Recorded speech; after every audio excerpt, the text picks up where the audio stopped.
Well, hello, folks out there in YouTube land. Got a big show lined up for you. Let's get right on into it.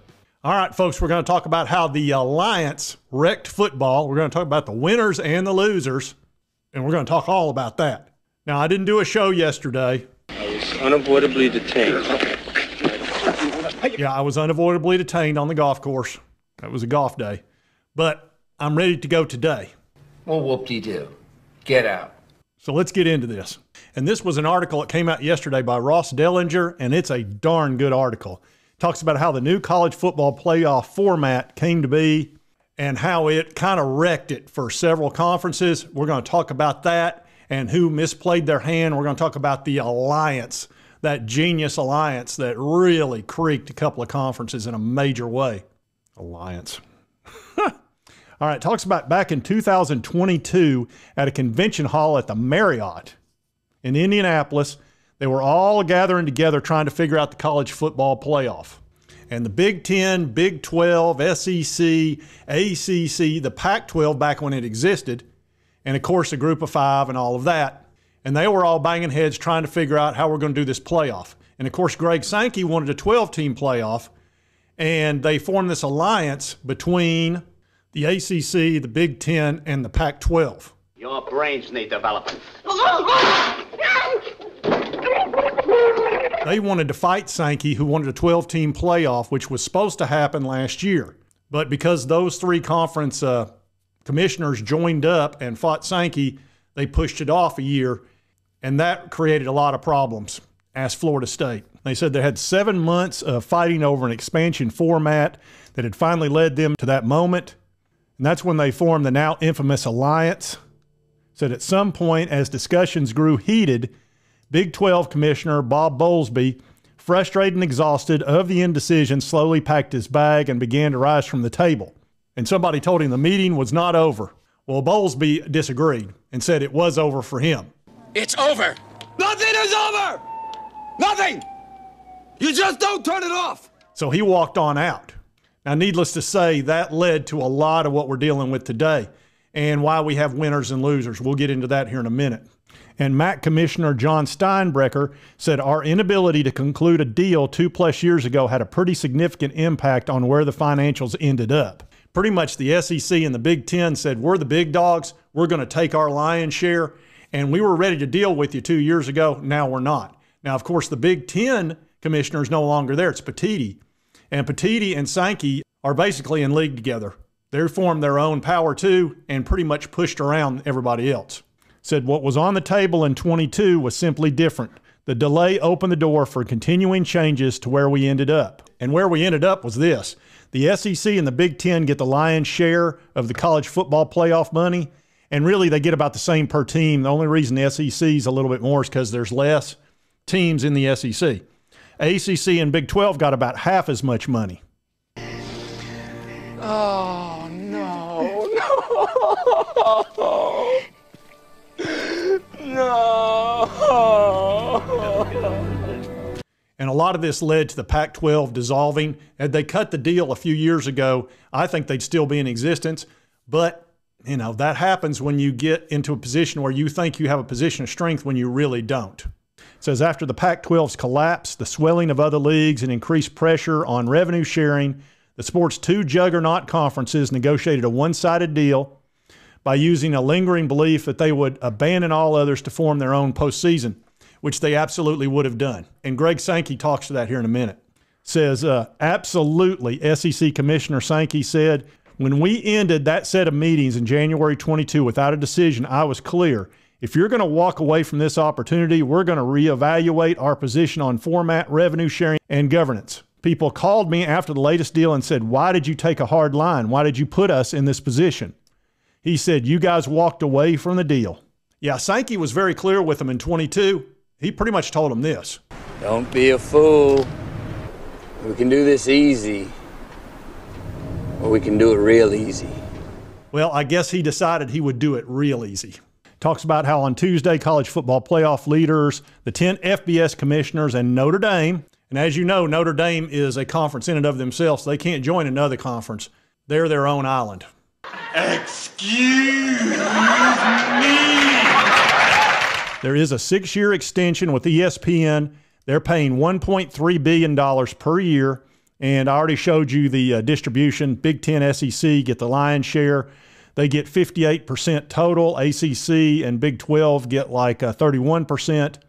Notre Dame gets 1% and then 9% for the group of five, which is not a lot of money for them. I think it's a little over $2 million a year per team.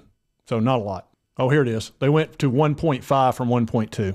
So, yeah, it's more money, but look what SEC and Big Ten got. They pretty much doubled their money. And the former Fox television executive, Bob Thompson, said the rich are getting richer and the poor are getting poorer. Please, sir, I want some more. More? Said the revenue structure makes a situation for the ACC where Florida State and Clemson have already started the process of seeking a legal mechanism to exit the conference, citing an expected $20 to $30 million annual financial gap between the have-nots and the haves. And when you add the college football playoff with it, it's $40 million every year, said Florida State Athletic Director Michael Alford. $40 million a year. That's a lot of money. There's no way Florida State, Clemson, and all the other teams outside of the Big Ten or the SEC can compete over time.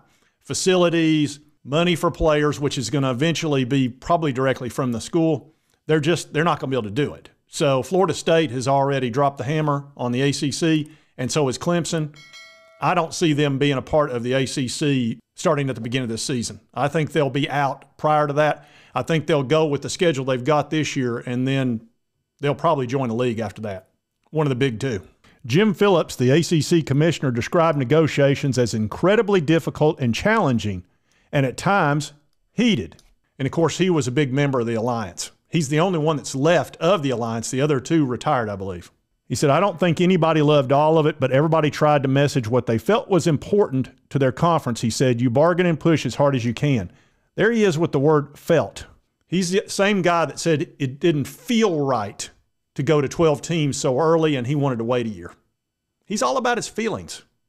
And feelings are very important. Feelings never lie to you. It's a great way to make decisions. And here was the important part that Sankey really drove home. The college football revenue distribution model was largely based on a conference historic success in the playoff. So that worked out really well for the SEC. When you include Oklahoma and Texas, they got like 40% of the teams in the Final Four. Big 12 got 12, which would have been about 30%, and then the ACC and Big 12 were the rest. Pretty much Clemson. If they go to a 14 or 16 team playoff, Sankey suggested that the league at first requested more than 29%. I'd say he asked for 40% and negotiated down to 29 because he knew he was going to have to, which, you know, you start high and work your way down when you're in a position of strength. When you're not, sometimes you got to take a good deal. They just didn't do it. So we are where we're at now. I'm sure the Pac-12 wished they had gone along with it. You blew it! And Tony Petitti said we wanted to make sure we captured in this deal what we had contributed. And there is a look-in provision after 2027. Big 12 Commissioner Brett Yormark made sure to put that in, and everybody agreed to it. I think he feels like the Big 12 is going to add a bunch of teams and continue to improve as far as teams get into the 12 team or if it's 14 or 16. So there will be a look back and probably an adjustment at that time, which does make sense. He said, I can't sit here and tell you I'm thrilled about this model, but it's the best deal we could get. He said, I'm bullish on the Big 12 and I'm betting on the future. I think that's reasonable.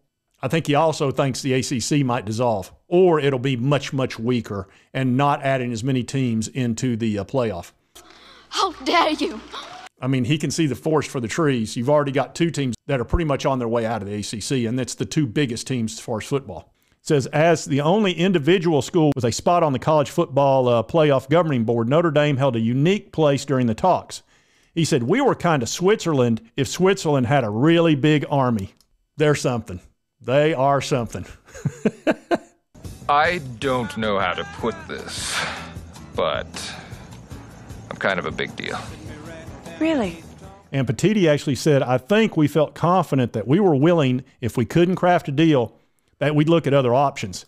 We would have started over without seeing better alignment. We weren't going to sign. We were 100% confident and made it clear that we were only going to do a deal that worked for us.